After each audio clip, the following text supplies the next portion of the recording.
So hey guys, welcome back to the new series of Haridwar and this is the episode 1।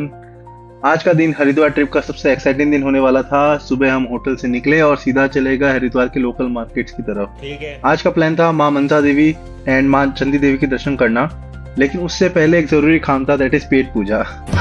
Haridwar आए और जैन चाट भंडार ना जाए तो शायद आपका ट्रिप थोड़ा अधूरा रह जाए।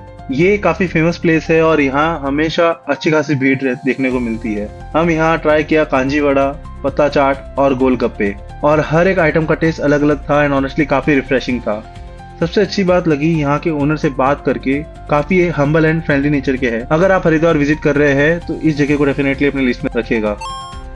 अब पेट भर चुका था और फाइनली हम निकल पड़े माँ मनसा देवी टेम्पल की तरफ। यहाँ आकर हमें पता चला कि रोपवे की 2 ऑप्शंस अवेलेबल है। टिकट लेने से पहले हमने गार्ड भैया से पूरा अच्छे से प्रोसेस समझा।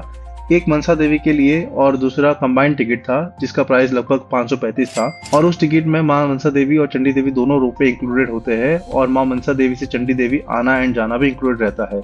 हमने कंबाइंड टिकट लिया बिकॉज उसमें गार्ड भैया ने बताया क्राउड कम है। फिर एक अंकल भी मिले, उन्होंने भी बड़े पेशेंटली हमें सब कुछ एक्सप्लेन किया, कौन सी लाइन में जाना है, कहाँ एंट्री होगी और आगे का क्या कंप्लीट फ्लो रहेगा। उसके बाद हम डेजिग्नेटेड एंट्री गेट की तरफ बढ़े। सबसे पहले टिकट वेरिफिकेशन हुआ, फिर सिक्योरिटी चेक, उसके बाद एक छोटा सा फिर से सिक्योरिटी चेक, और फाइनली हम वेटिंग एरिया में पहुंच गए।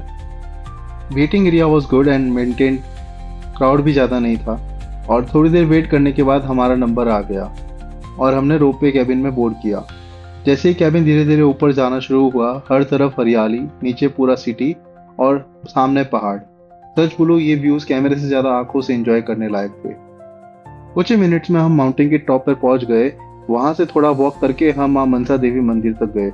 मंदिर का एटमॉस्फेयर क्राउडेड था, दर्शन किए, थोड़ा टाइम वहां स्पेंड किया, और बस वो पॉजिटिव फीलिंग जो वर्ड्स में एक्सप्लेन करना मुश्किल होता है, और ऐसे मोमेंट्स ही ट्रैवल को स्पेशल बना देते हैं। दर्शन के बाद हम वापस रोपवे से नीचे आए और अब अगला डेस्टिनेशन था माँ चंडी देवी टेम्पल। और अच्छी बात यह थी कि जो कंबाइंड टिकट हमने लिया था उसमें बस सर्विस भी इंक्लूडेड थी, और कुछ ही देर में माँ चंडी देवी टेम्पल की पार्किंग पहुंच गए। पार्किंग से गेट तक से थोड़ा सा वॉक था। गेट पर सिक्योरिटी चेकिंग हुई और टिकट वेरीफाई करने के बाद हमको हमारा टोकन नंबर मिल गया।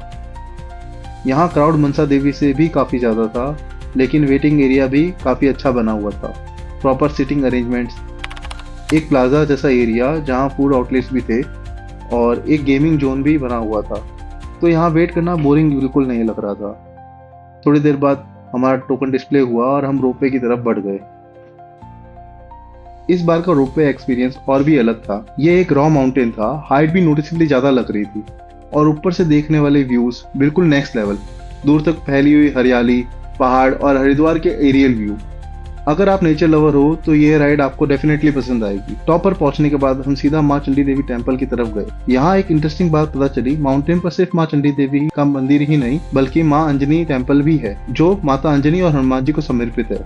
सबसे पहले हमने माँ चंडी देवी के दर्शन किए और उसके बाद वहाँ का पीसफुल एटमॉस्फेयर कुछ देर एंजॉय किया। सिर्फ रिलीजियस प्लेस ही नहीं बल्कि नेचर और स्पिरिचुअलिटी का एक परफेक्ट कॉम्बिनेशन भी है।